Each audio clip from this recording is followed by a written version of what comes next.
So with that, I'm going to open up our first presenter's presentation, which will be John Tracy. And he's going to give us a little bit of background for our session, a little bit of Water 101. So take it away, John.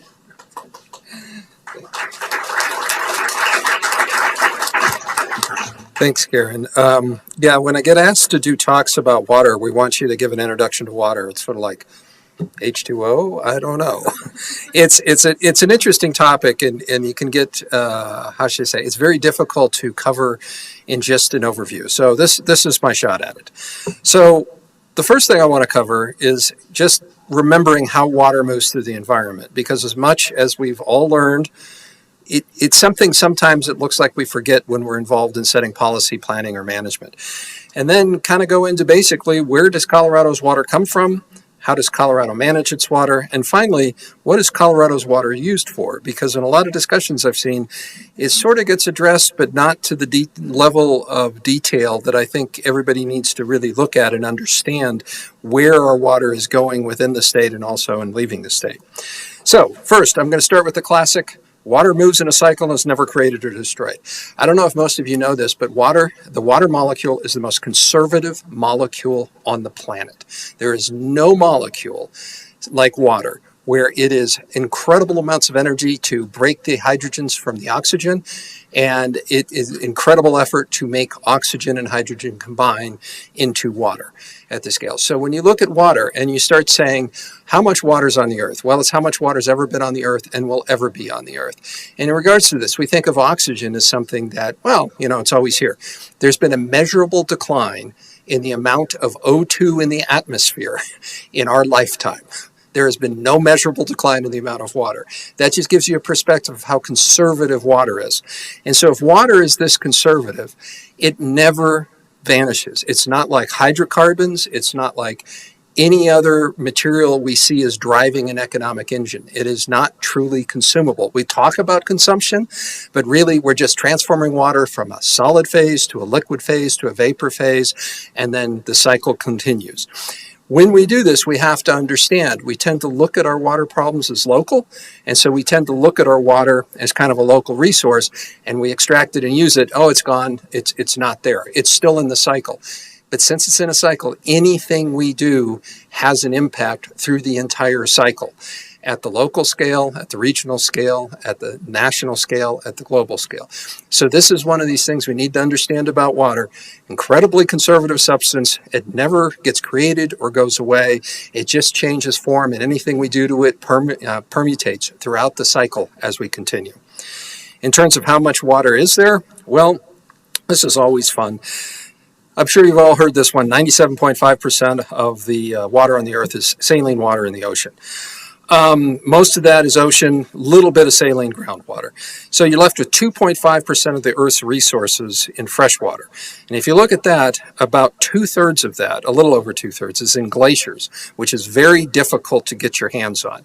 I was just in Alaska, and you can look at the glaciers and you sort of say, you're not using that as a water resource. It's naturally going to melt, come down the streams, you can use it that way, but actually tapping into it the way we tap into streams, lakes, and groundwater is impractical, and we're never going to do this.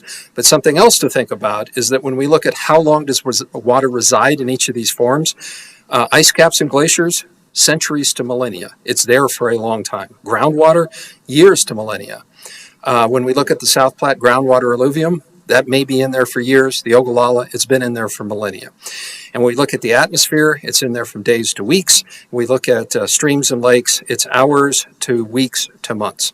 So our freshwater resources are in a form and much more accessible. They cycle, they move through the cycle much more quickly there. And to also give you a perspective, if we just simply looked at streams, lakes, and groundwater and said how much water is on this earth, and then compared it to how much water we use annually, we have 26 billion years worth of supply on the Earth, just from those sources. So when you start looking at water as a global issue, you kind of run into a problem, because when you realize that's over 6 times as long as we think the Earth has been around. And so this is something where locally and regionally we may have groundwater issues. When we look at it as kind of a global phenomena, we're not even close to using as much water that would even start impacting how much fresh water exists on the Earth right now. Okay, Colorado's water resources. And I love this diagram because the fatter the diagram, the fatter the, the river section, with the dark blue being a flood year and the light blue being a drought year, the more water. And if you look at this, you say, oh my goodness, look at all those really fat river lines on the western Colorado, and look at all those thin lines on eastern Colorado. And you realize most of Colorado's water is in the western slope west of the Continental Divide. And we all know that most of our population, and actually our agricultural production, is on the eastern side. So this is where Colorado really has an imbalance of its water supply. Its water supply is really dominated by water coming down in snowfall and then melting off and going into the Yampa White River, the Colorado River, the Gunnison River, and then the Southwest rivers. Whereas on the east side, we do have some water in the South Platte in Arkansas, North Platte, and Rio Grande, but it's not nearly the supply that exists on the west slope. So what did Colorado do about this? Well, Colorado has a total of 44 structures that divert water from one watershed to another. Now, some divert water from one watershed in the west to another. The vast majority of these take water west of the Continental Divide and move it east of the Continental Divide. The largest single diversion is a power canal that really just moves water from the Gunnison to the Colorado and generates power. But when we look at the diversion that moves water from west to east, the largest one is the Adams Tunnel, which diverts over 200,000 acre feet per year from the Colorado to the South Platte River watershed. And so this is how Colorado deals with this water imbalance. We basically went high up in the mountains, built diversion structures, and changed the hydrology of Colorado to move water that naturally would have flown down the western watersheds. Now it flows down the eastern watersheds. The other water resource in Colorado that is used, that is important, is groundwater. And really, Colorado defines groundwater in 2 general characteristics. One is what we call alluvial groundwater. This is groundwater that exists very close to rivers and in many respects is like the river. It's like taking this groundwater is like taking water out of the river. There's the South Platte alluvium, there's the Arkansas alluvium, and many others across the state. So while this is considered groundwater, it is also considered, when we look at how we manage it, as part of the river. Then we have the bedrock aquifers, which tend to be much more disconnected from the surface water supplies, and those are treated in a bit different of a fashion. They also tend to not recharge as quickly. That is, they tend not to get as much water coming in as maybe we're taking out. And so when we look at groundwater use in Colorado, about 85% of the groundwater use is used for irrigated agriculture. 18% of the groundwater's population relies on 18% of Colorado's population relies on groundwater for their home, which sounds like a lot. Maybe some of you aren't familiar with this. The vast majority of Western U.S., the percentages that rely on groundwater are much, much higher for municipal water sources and population. As an example, 97% of Idaho's population relies on groundwater. And so Colorado, in terms of its municipal water supply, very little relies on groundwater compared to most of the other Western states. Now, the real problem with this is that when we look at the groundwater use, 60% of the groundwater use is from non-renewable resources. That means it's coming from these bedrock aquifers that are not getting enough recharge to recharge what is being used. A large portion of this is the Ogallala aquifer that many of you have probably heard about, but it's one of these sources where eventually this using more than naturally recharges the aquifer will slowly lead to a decline and slowly lead to a reduction in use. That is, if you're looking at this from a sustainable use point of view, it'll take care of itself. But if you're someone who relies on the water for irrigated agriculture, it's a bit of a problem. Water management in Colorado.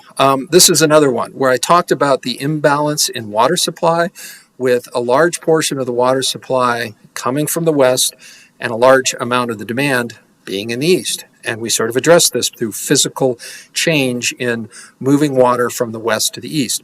There's another issue where the way the water comes down with the snow melt, it's always been the snow starts melting May, June, maybe peaks in July, and then really starts tapering off in August and September.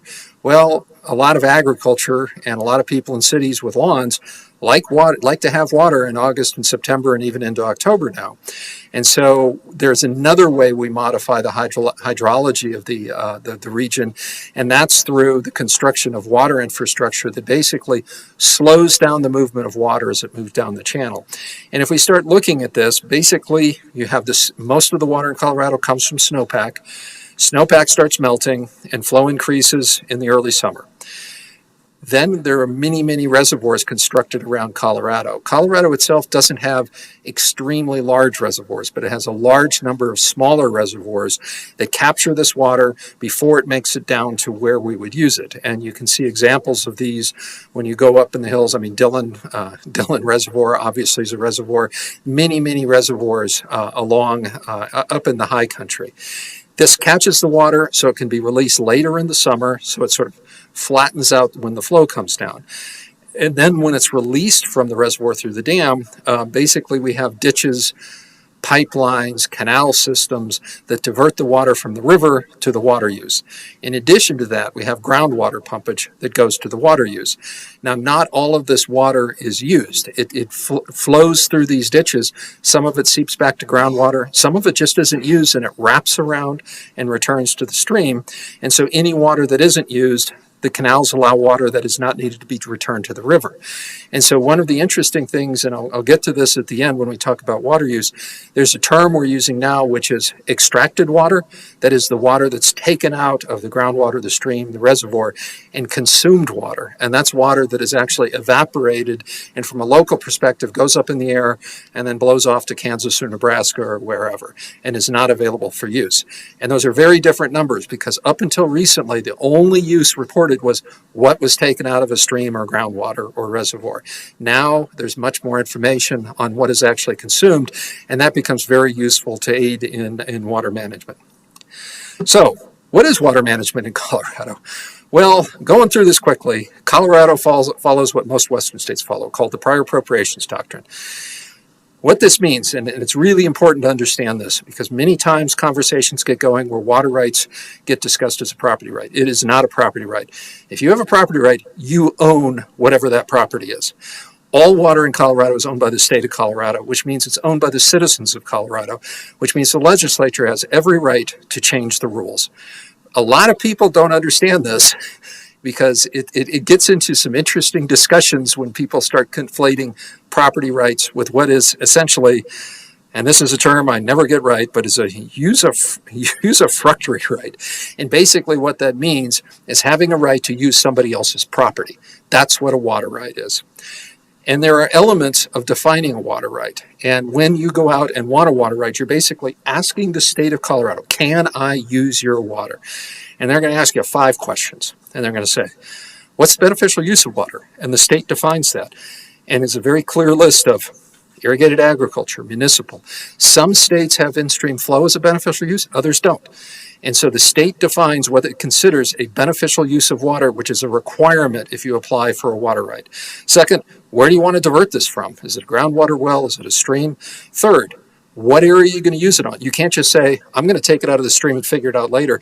You have to actually define what area of the stream. What rate are you going to take it out? That is, you can't go above a certain rate. And finally, what's the maximum? And so in Colorado, what makes it unique is that the decisions, once all this information is put in, you apply, the decision on granting a water right is done through the water courts. A lot of other states, it's done through what's called the state engineer's office. In Colorado, it's a legal proceeding. Most other states, it's an administrative proceeding. And the other part, and Brad will probably get into this in the Colorado River has a lot of water compacts. And so I have a list here. You can see it on the list. Many of these you probably heard about. The ones that are probably most problematic right now are the Colorado River Compact, the South Platte Compact, the Rio Grande Compact, and the Republican Compact. And actually, there's a lot of compacts that have a lot of problems right now you want to read about. And It is an interesting issue that Colorado's going to have to face to. They have a lot of compacts that are having a lot of issues meeting Colorado's obligations under the compacts. It's something that Colorado's going to have to deal with. And finally, the last part, Colorado's water uses. Where do we use the water? Colorado is not unusual for most Western states. The vast majority of water is used in irrigated agriculture. What makes Colorado a little unique is that if you start looking at the total water extracted, it's 11 million acre feet. I can tell you, Colorado does not have 11 million acre feet of water. What happens here is the total water consumed is only 3.7 million acre feet. So there's a lot of situations where the water gets diverted, it's counted as extracted, it comes around, goes back in, same water gets diverted, gets counted again. Same thing, same thing, same thing. But if we look at it and say, how much water actually gets consumed to the point that is being used by households, industry, agriculture, it's about 3.7 million acre feet. And this is from a 2015 USGS water use survey. It's in terms of use, municipal use in terms of consumption is about 25% of the total use. Ag is still the dominant use here within the state, and the vast majority of that is on the eastern plains and some on the western slopes. So with that, these are just the basics of Colorado water, many details of how the entire system works. And these will be discussed by many of the other people in the session here. But this is kind of the basic overview of water in Colorado. And like I said, a whole lot more details to get into. And I guess we're going to have the questions at the end. Well, so what we're going to do, this is for each speaker. If you guys have clarifying questions about the presentation specifically, we're going to have a very few short minutes after each speaker to ask clarifying questions. If you have broader questions, we're going to have panel time at the end for you guys to kind of ask your broader questions. Is that clear to everybody the way I explained it? So we have maybe 4 minutes or so for any questions for Dr. Tracy about his presentation specifically. And just so you all know, we are broadcasting live. So if you have a question, I'm going to ask you to use the mic so that if there's folks listening online, they can hear what your question is. Do you guys have any questions right now for Dr. Tracy? Perfectly clear. Clear as water. There you go. Yeah. Oh, yeah. Okay. I'm going to ask a question, which Please is, do. what is an acre foot of water, John? It is completely self-explanatory. It is a foot of water on top of an acre. And if you want to think of what an acre is, it's about the size of a football field. So if you look at, some like the Spring Creek flood, where we flooded, many parts of Fort Collins. If you think about a high school football field with a foot of water on it and saw what that looked like, which there were pictures, that's an acre foot of water. And so that gives you a perspective on, what an acre foot is. Other than that, I could convert it to gallons, but the second you go into millions of gallons or other things, it's hard to imagine. So I think the easiest one is probably the acre foot. And until we started talking thousands of acre feet, where I was trying to explain 1,000 feet of water on top of an acre, and that's a little hard to imagine too. Yeah. Oh, looks like we have a question over here. You mentioned that the water courts determine the water. So if somebody wants to sell water like a farmer, does the water court have to then approve that? Or is that just a money transaction? That gets into an interesting question because it can go several ways. Most times, if it's simply a land, so if somebody owns a piece of land, they have agriculture, they sell it with the water right, that's not going to end up in the water court. It could, but it's probably not. If somebody has water designed for a beneficial use, say irrigated agriculture, and they want to sever that from the land that's associated with their water right and even move it to use on another acre foot, that will probably end up with another water right holder that feels they're effective that would push it to water court. If it changes beneficial use, I'll almost guarantee it ends up in water courts. I can't think of a case where it would not. And so when you're talking about an irrigated agricultural interest selling a water right to a municipality, that changes the beneficial use. And that most likely somebody is going to come in and say, wait a minute, this is going to affect me.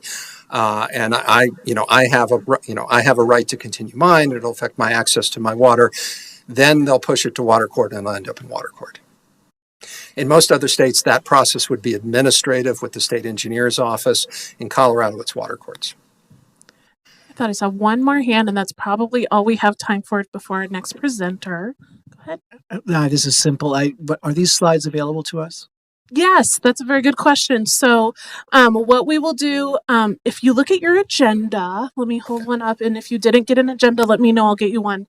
There is a link on the agenda towards the bottom that will have, it's our webpage that we'll put these video up and the slides and stuff. Thank you,